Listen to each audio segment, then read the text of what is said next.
ปูนอีก10 กระสอบมอบให้ทางน้องใจดีเพิ่นพี่น้องเนาะพร้อมทางอาจารย์ลาวเพิ่นมีซีพี่น้องเนาะรุ่นเมืองน้ำกันต่ออีกมีหยังอีกนี่โอ้ตะปูบ่10 กระสอบพี่น้องเนาะเปิดคลิปเปิดภาพมาบัดนี้ก็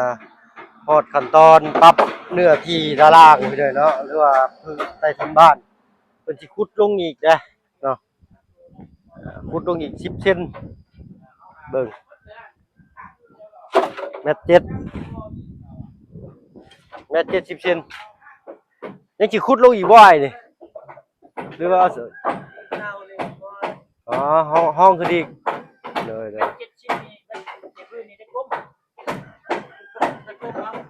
แม่นบ่บัดนี้แหละยังสิยกขึ้นอีกบ่เฮือนนี่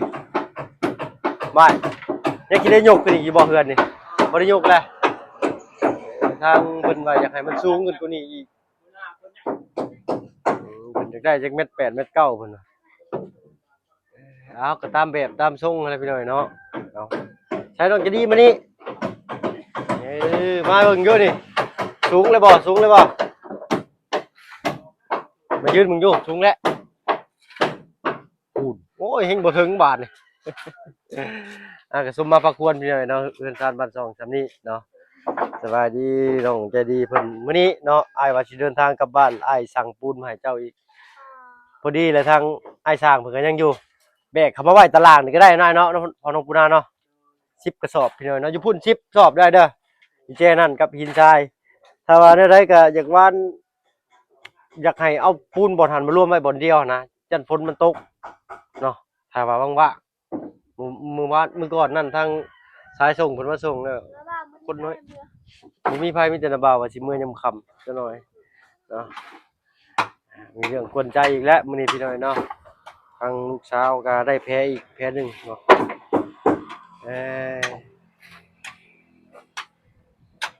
นี่แหละทางจะได้มาทางบ่บุญเพิ่นมาพี่น้อยเนาะ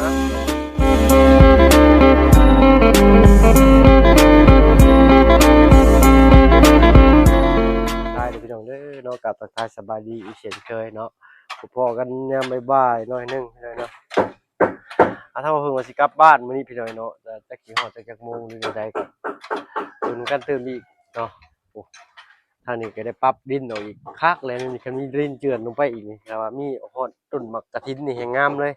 เนื้อที่เจ้าคันมีเนี่ยดินถมออกไปนะทางหน้านี่ขุดแล้วเอาไปถมทั้งต้นมักกะทันต้นมักชิดาก็ได้เนาะได้อยู่น้อยๆเนาะพอมันอยากเอียงนิดนึงในหัวรถจักรนะเอาถมเท่านั้นก็ได้สิได้เพียงกันตะม่อมเลยเนาะเอารบกวนทางไอ้ช่างเพิ่นจักหน่อยพี่น้อยเนาะจะได้ก็สิได้ขุดออกอยู่แล้วนะข้างหน้ามันก็ใกล้ก็กระทันมักชิดาพี่น้อยเนาะ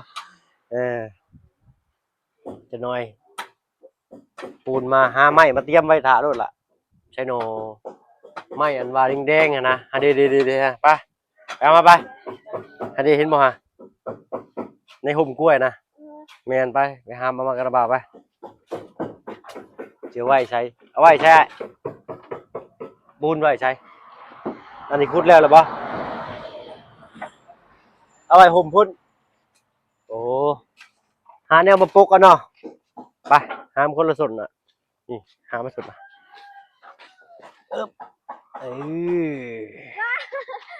ไว้มันแดด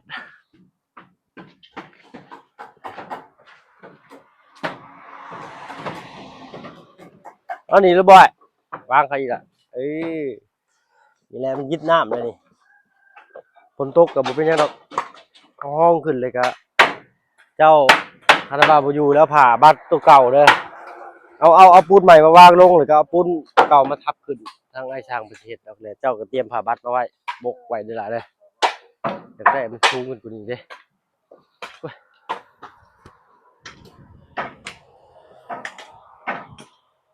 ได้หรือบ่สิเอามาอย่าใส่ดูละนี่อย่าใส่ได้แล้ว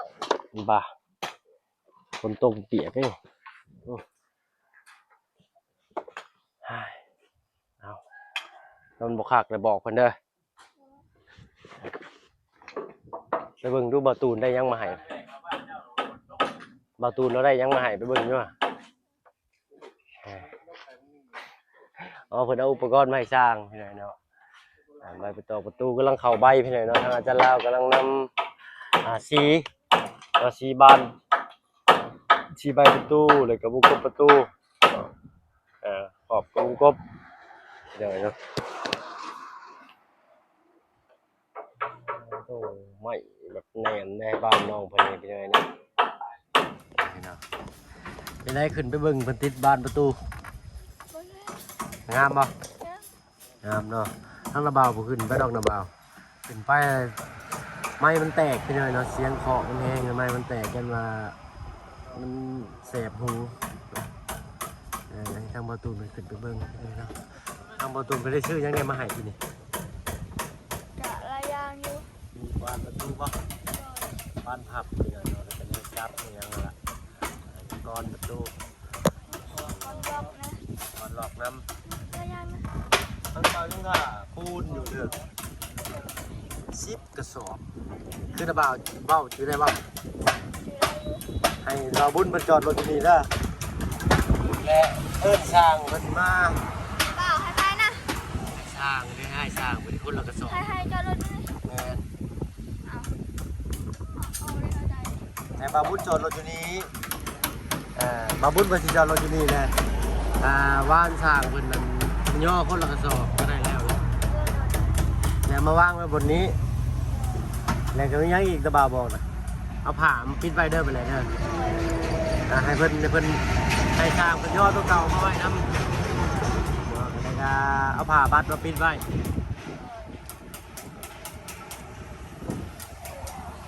โอ้ยเนาะเอาเนาะเงินเท่าไรกี่หันเงิน1,150,000 กีบปูนกระสอบ110,000 กระสอบแต่ละ1,100,000เหลืออยู่50,000เอาไว้ซื้อเนี่ยกินนะเงินเจ้าเป็นเงินที่สมทบบ้านจะมาแหละแกผู้เก่าผู้เดิมเนาะครอบครัวพานีมูลแสวงคือเก่าเวลาเด้อเนาะเอาดิเดถ่าให้เจ้าถ่าว่าวุ้นเพิ่นเอาปูนเนี่ยมาส่งว่าวุ้นสารวันเด้อเนาะกับอาจารย์ลาวเพราะว่าเพิ่นบ่มาส่งพี่น้อยเนาะอันว่าขนส่ง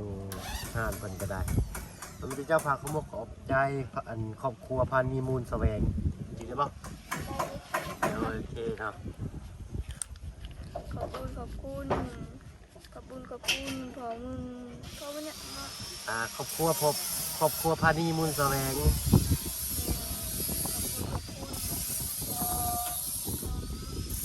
มูลแสวงก็ได้มูลแสวงคอยสุขภาพแข็งแรงความเจ็บยาให้ได้ความใจยาให้ปรารถนาสิ่งใดก็ขอให้ได้สิ่งนั้นและขอให้ยืมมันคอยยืมดูเป็นไงเนาะแล้วมีแต่ดีใจน้ำน้องเลยล่ะเด้อชื่อได้ป่ะมันให้ตั้งใจยังตั้งใจเฮียนเนาะเขาเป็นนักเฮียนก็ต้องตั้งใจเฮียนไปพาหน้าบ่าวขึ้นไปย่างเบิ่งจังหน่อยเอามันพอใส่แล้วไปขึ้นเลยพี่ขึ้นเท่านี้ก็ได้ยังหวังยังตาลายเลยดึงเลยเนาะ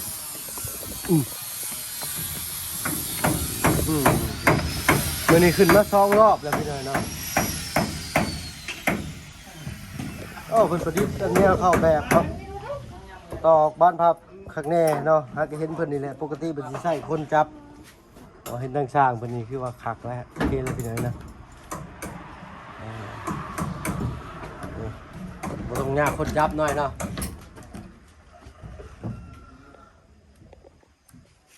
จะเป็นมาหน่อยจะดีจะน่าแตกรถ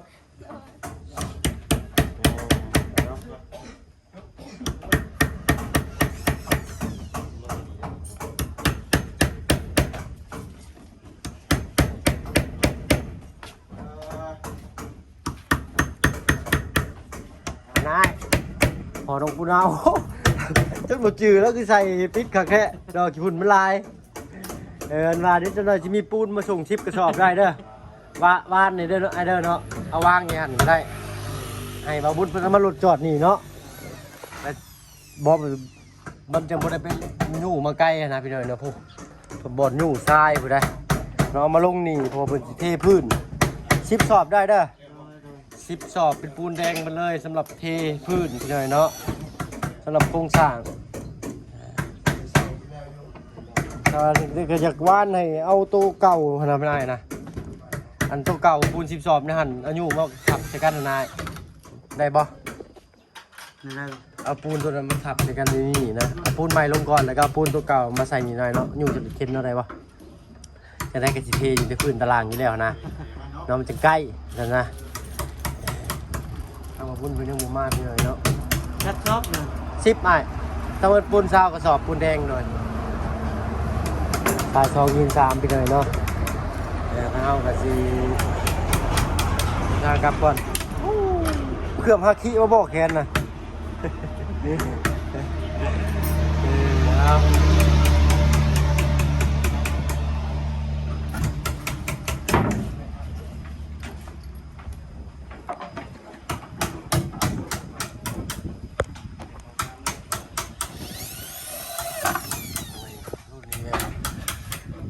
มาตรฐานเนาะถ้าว่าตอกนี่ประตูมันสิโค้ง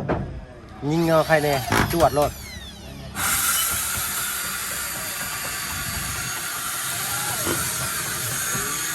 ครับเดี๋ยวบัด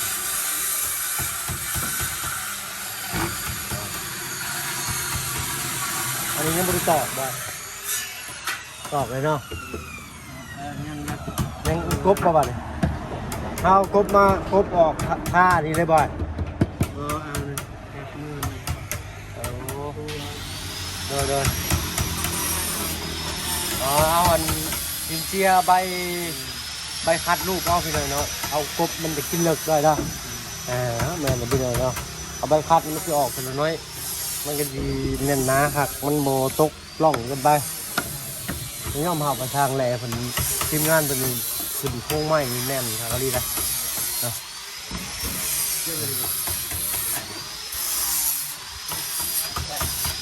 ขึ้นห้องเนาะสองบานเนาะ4 ปองขึ้นห้องน้องเจดีเพิ่นเลยนะเข้าขึ้นมาแล้วเทื่อหนึ่งเนาะ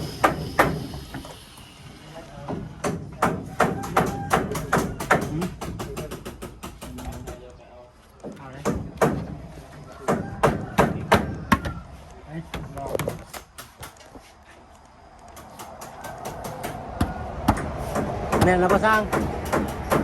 เอาก้อนมันชั้นนี้แหละ แน่นแล้วเนาะ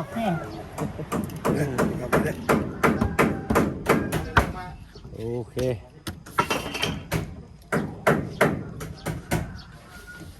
เอ็ด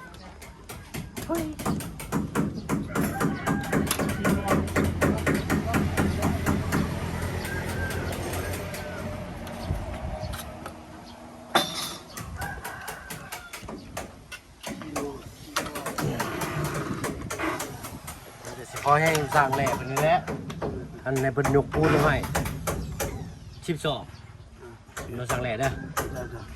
เอาไว้นี่แหละไต่อีห่มดอกกระดังงานี่แหละจึงเทสิเจ้าง่าย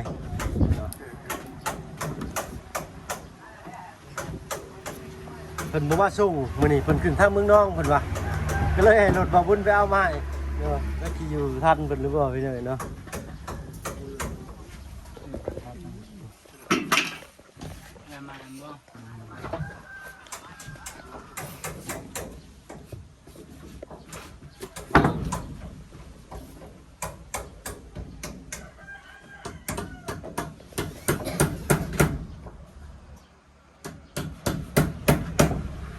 ลุงบ่มา